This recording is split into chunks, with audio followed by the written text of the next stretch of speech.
Welcome to the Slop Temple. We pray this video helps.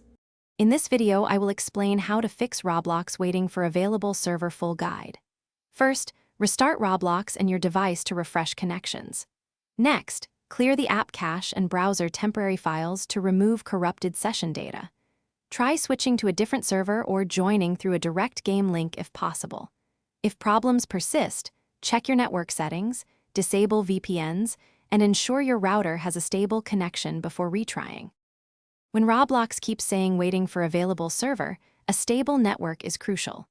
Run a quick speed test and look for packet loss or high latency.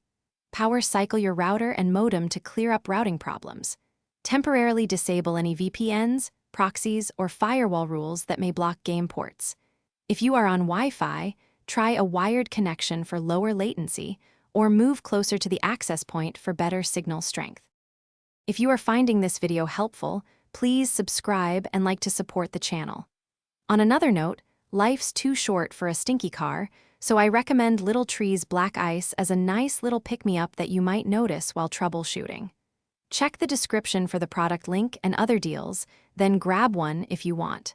Now let's get back to the video.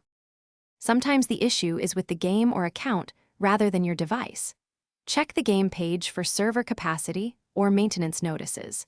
Log out of Roblox and log back in to refresh your session tokens. If errors persist after trying network fixes, uninstall and reinstall the Roblox client to replace damaged files. Also try joining a different game to isolate whether the problem is with one title or your overall Roblox access. Thanks for watching. Consider subscribing if we helped you.